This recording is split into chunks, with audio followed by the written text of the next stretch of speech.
하나님 말씀 로마서 1장 17절입니다. 복음에는 하나님의 의가 나타나서 믿음으로 믿음에 이르게 하나니 기록된 바 오직 의인은 믿음으로 말미암아 살리라 함과 같으니라. 아멘. 오늘은 만국 성례주일입니다. 세상의 모든 교회가 한 마음으로 그리스도의 피와 살을 기념하며 성찬에 참여하는 날입니다. 성찬식이 있을 때 집례자가 항상 봉독하는 말씀이 있습니다. 이것을 제정의 말씀이라고 하고 고린도전서 11장 23절에서 26절을 주로 읽습니다. 그리고 이 말씀 뒤에 27절 이하에 이런 내용이 있습니다. 그러므로 누구든지 주의 떡이나 잔을 합당하지 않게 먹고 마시는 자는 주의 몸과 피에 대하여 죄를 짓는 것이니라. 사람이 자기를 살피고 그 후에야 이 떡을 먹고 이 잔을 마실지니 주의 몸을 분별하지 못하고 먹고 마시는 자는 자기의 죄를 먹고 마시는 것이니라. 아멘. 한마디로 말해서 자격이 안 되면 성찬에 참여하지 말라는 뜻입니다. 우리는 이 말씀에 대하여 항상 개인적으로 지은 죄가 있는지 없는지를 먼저 살핍니다. 그렇게 해도 자기가 객관적인 기준을 가지기가 어렵기 때문에 살피는 것이 쉽지는 않습니다. 살피지 않는 것보다는 더 낫습니다. 잘못이 좀 있는 것은 알지만 함께 앉아 예배드리는 사람들이 다 그 정도의 잘못을 저지르며 살아가고 있는 것을 알기 때문에 약간의 양심의 가책을 감수하고 성찬에 참여합니다. 성찬은 우리에게 임하신 주님의 큰 은혜와 사랑이기 때문에 당연히 받는 것이 좋습니다. 잘못은 있지만 그래도 주님을 믿고 또 사모하고 구원의 은혜를 누리는 중이기 때문에 성찬의 자리는 기쁘고 감사하게 받는 것이 옳은 일입니다. 하지만 이러는 중에도 오늘은 특별히 더 돌아보아야 할 것이 있습니다. 그것은 바로 우리가 주의 몸된 교회로서 성찬에 임하는 전 세계 교회 중에 하나로서 합당한가 하는 것입니다. 이렇게 성찬에 임하는 교회를 개혁교회 혹은 개신교라고 부릅니다. 개혁교회의 출발은 1517년 마틴 루터가 비텐베르그 성당 문에 붙인 95개의 반박 논제였습니다. 루터는 이걸 붙이고 공개 토론을 제안했습니다. 이걸로 세상이 하루아침에 바뀌는 것은 아니었습니다만 많은 논란을 불러일으켰고 세상은 이내 시끄러워지기 시작했습니다. 잠잠히 있던 회중들이 하나 둘 들고 일어나기 시작했고 루터는 갈등을 일으키는 인물로 낙인 찍히게 됩니다. 결국 루터는 보름스 국회에 불려 나갑니다. 1521년 4월 16일의 일입니다. 청문회 자리에 불려 나간 루터에게 트리에르 대주교의 고문관이 질문을 합니다. 두 가지를 했는데 첫 번째는 그대의 이름으로 출판된 이 책들을 그대의 것으로 인정하는가입니다. 두 번째, 그대는 이 책들에서 쓴 내용을 철회할 준비가 되어 있는가였습니다. 루터는 자신의 책이라고 말하고 이것 말고도 더 책이 있다라는 대답을 합니다. 하지만 내용을 철회할 것인가에 대하여서는 하루의 말미를 달라고 했습니다. 하루가 있다고 해서 달라질 것은 없었습니다. 그 다음 날 황제 앞에서 루터가 이렇게 말합니다. 저는 성경과 신앙 양심에 의해서 이 책들을 철회할 수가 없습니다. 여기에 제가 있습니다. 저는 다른 일을 할 수 없습니다. 하나님이여 저를 도우소서. 원문을 거의 직역으로 번역한 내용입니다. 이런 루터의 대답은 꺼질 뻔한 종교개혁의 불씨를 다시 붙이는 계기가 되었습니다. 장로의 신학대학의 양금희라는 교수님이 계신데요. 이분이 당시에 루터에 대해서 이렇게 말을 합니다. 그는 투사처럼 말하지 않고 매우 겸손하게 말했습니다. 그 당시의 풍경을 전하고 있습니다. 이런 뉘앙스로 제가 방금 읽어드린 루터의 대답을 번역하면 이렇게 됩니다. 제가 복음의 진리를 알았는데 이제 와서 어떻게 다른 무엇을 할 수 있겠습니까? 저는 어쩔 도리가 없습니다. 여기에 제가 있습니다. 하나님 저를 도와주옵소서. 조금 더 의미를 살려서 해석하면 이렇습니다. 제가 여기 있는데, 제가 지금 이 부패한 현실 속에 있는데 어떻게 이것을 외면하고 다른 걸 할 수 있겠습니까? 하나님, 저는 여기에 있을 수밖에 없사오니 저를 도와주옵소서. 이게 바로 루터의 대답이었습니다. 그는 전혀 투사 같지 않았고 저항운동가 같지도 않았습니다. 그럼에도 불구하고 루터가 개혁의 선봉에 설 수밖에 없었던 이유는 복음 때문입니다. 복음의 진리를 알아버렸기 때문에 이 상황에서 다른 무언가를 할 수가 없었던 것입니다. 복음은 그만큼 중요합니다. 오늘 우리가 읽은 말씀은 바울의 경험에서 우러나온 고백입니다. 복음에는 하나님의 의가 나타나서 믿음으로 믿음에 이르게 하나니. 루터가 영향받은 이 고백을 바울이 하였던 이유는 자신의 의지와는 상관없이 다가온 주님 때문에 복음을 접하고 하나님의 의를 경험하면서 믿음이 생겨버렸기 때문입니다. 여기에서부터 모든 것이 달라지기 시작했고 그것이 바로 개혁이었습니다. 바울은 유대교의 껍질을 깨었고 루터는 부패한 로마 카톨릭의 껍질을 깨뜨렸습니다. 그들은 원하지 않았지만 또 두려웠지만 피하고 싶었지만 하나님께서 그들에게 강권하시니 결국 순종할 수밖에 없었습니다. 이제 와서 제가 어떻게 다른 무엇을 할 수 있겠습니까? 라는 말은 바로 이런 과정의 끝에서 할 수밖에 없는 고백인 것입니다. 복음을 만나는 자는, 하나님의 의를 경험하는 자는 하고 싶은 일을 하는 사람이 아니라 해야만 하는 일을 하는 사람입니다. 오늘날 우리에게 개혁 의지가 없다라는 말을 많이 합니다. 우리 스스로도 할 정도니 다른 사람들은 우리한테 얼마나 많이 말하겠습니까? 왜 우리에게 개혁이 실종되었을까요? 개혁의 의지가 없어서라는 대답을 합니다. 개혁의 의지는 처음부터 필요가 없습니다. 개혁이 주님을 받아들이면 자연스럽게 시작되는 것이기 때문에 의지가 필요한 것이 아니라 순종이 필요할 뿐입니다. 의지로 시작하면 결국 우리는 하고 싶은 일들만 하고 손대고 싶은 것들만 손대려 듭니다. 그러다 보니 자신은 개혁하지 않고 다른 사람의 잘못만을 파고들고 그것을 바꾸려고 들었던 것입니다. 이렇게 하다 보니 개혁을 하려고 할 때마다 충돌이 일어나고 분쟁이 생겼습니다. 거기에는 복음이 없습니다. 하나님의 의도 나타나지 않습니다. 복음에는 하나님의 의가 나타납니다. 그래서 우리의 믿음에 불을 지피고 그 믿음을 성숙한 자리까지 인도하여 줍니다. 그러다 보면 자기 자신이 먼저 달라지게 되는 것입니다.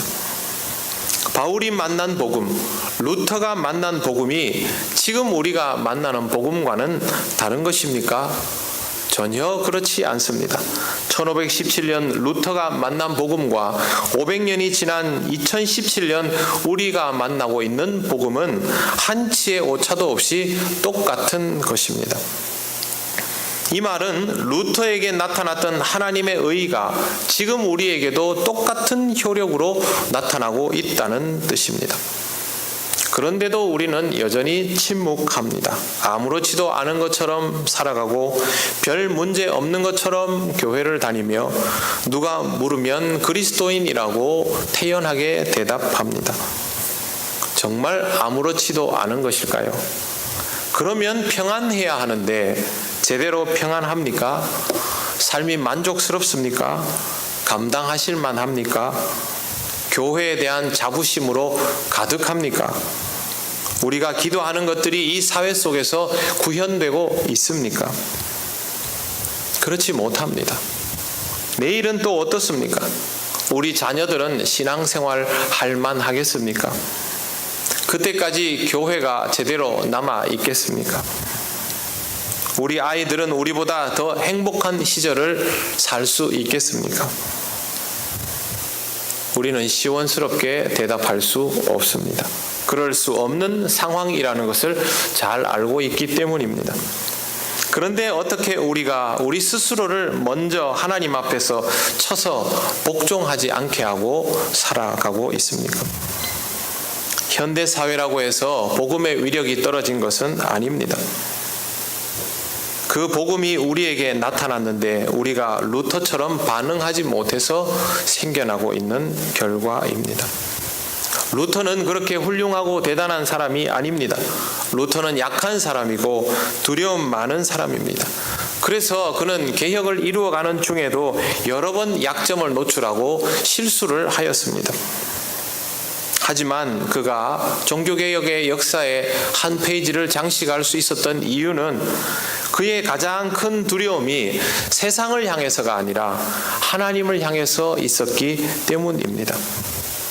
용기도 없고 어찌할 수도 없지만 또 그렇게 할 마음도 별로 없지만 복음 속에 나타난 하나님의 의가 내 삶을 주장하기 때문에 그렇게 받아들일 수밖에 없었던 것입니다. 우리는 뭘 해야 할까요? 우리가 할 수 있는 일은 무엇일까요? 하나님의 의를 받아들이면 됩니다.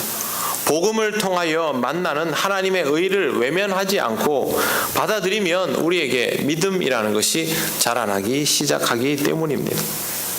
복음은 결코 우리에게 가만히 있으라고 하지 않습니다. 성령님은 우리를 위로만 하시고 그냥 만족하며 살아라고 하시지를 않습니다. 이 정도면 충분하다고 하시지도 않습니다. 세상이 손가락질을 해도 그냥 모른 채 하라고 하시지 않습니다.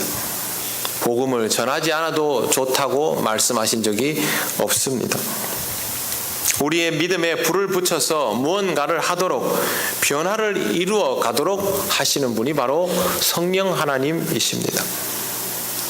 복음이 무엇입니까? 주님이 우리를 구원하신다. 주님이 우리를 새롭게 하신다. 주님이 모든 만물을 새롭게 하신다라는 소식이 바로 복음입니다. 교회는 우리를 통하여 달라져야 합니다. 개혁되어야 한다라는 말에 이의를 제기하는 사람을 본 적이 없습니다. 하지만 내가 개혁되어야 한다라는 말을 인정하는 사람도 찾아보기 어렵습니다. 복음 앞에서 우리는 귀를 막고 스스로에게 열심히 최면을 걸고 있는 중인 것입니다. 더 이상 이렇게 해서는 안 됩니다. 개혁을 말하기 전에 우리는 먼저 복음 앞에 다시 서야 합니다. 복음을 통하여 하나님의 의가 나타나는 것을 만나야 합니다. 그 의가 여러분으로 하여금 믿음을 가지게 할 것입니다. 불의한 것에 맞서도 하나님께서 지켜주실 것이라는 믿음, 잘못된 것을 고치려 할 때 하나님께서 함께하여 주실 것이라는 믿음, 하나님의 나라가 어떤 상황에서도 반드시 이루어질 것이라는 믿음, 바로 이런 믿음을 하나님께서는 오늘도 복음을 통하여 우리에게 일깨워 주시려고 하는 것입니다. 그러기 위하여 하나님은 지금도 하나님의 의를 우리에게 드러내 주십니다. 여러분의 삶에 하나님의 임재와 간섭으로 인하여 부담스러웠던 적이 참 많이 있지 않습니까? 그런 일이 왜 일어납니까? 하나님의 의를 우리에게 드러내어 주시는 것입니다.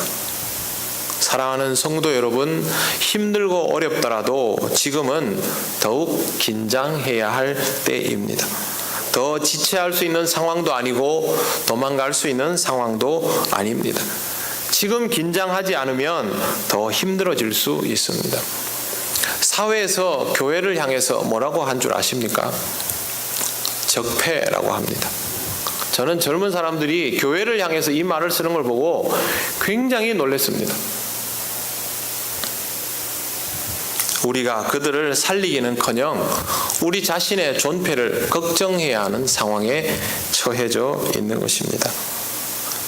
목회서신에 쓴 것처럼 이번 총회에서 우리 교단 교세 통계가 보고가 되었습니다. 5만 명이 줄었다고 합니다. 우리 교회 같은 교회 수백 개가 올해 안에 사라진 것입니다. 그동안 위험한 일이 더 많았지만 교세가 줄어들기 전까지는 별로 의식하지 않고 지내왔죠. 그러다가 교세가 줄어드니까 이제 걱정을 하기 시작합니다. 더 늦기 전에 여러분 앞에 주시는 복음을 다시 보시기를 바랍니다. 하나님의 의를 다시 경험해야만 합니다. 하나님의 의가 우리에게 나타날 때 우리가 이렇게 느낄 수 있습니다. 아, 이게 바로 하나님의 임재이구나. 이게 바로 세상이 바로 세워져 가는 것이구나. 이렇게 하면 교회가 회복이 되겠구나. 이렇게 하면 내 인생도 달라지는 것이구나. 바로 이런 경험들을 통하여 우리가 믿음이 자라나는 것을 스스로 확인하게 됩니다. 믿음에 이르게 한다는 말이 바로 거기에서부터 출발하는 것입니다. 개혁은 이런 믿음을 가진 자를 통하여 일어날 수밖에 없는 사건입니다. 우리가 뭘 해야 한다라고 생각하니까 그동안 개혁을 할 수가 없었습니다. 하지만 우리의 믿음이 회복된다면, 우리가 복음을 다시 부여잡고 살아간다면, 우리 안에 하나님의 의가 드러난다면 우리는 날마다 새로워질 수밖에 없기 때문에 현실에 안주하지 않습니다. 개혁을 해야 하는 것이 아니라 개혁이 일어나 버리는 것입니다. 하나님께서 저와 여러분에게 무엇을 원하시는지 잘 살펴볼 수 있는 10월 한 달이 되어야 합니다. 특별한 의미를 가지고 이 10월 한 달을 개혁 정신과 함께 묵상하면서 살아가시기를 바랍니다. 그리고 하나님의 역사가 깨닫게 할 때마다 더욱더 복음을 부여잡고 하나님의 뜻에 순종하는 삶을 살아가시기를 바랍니다.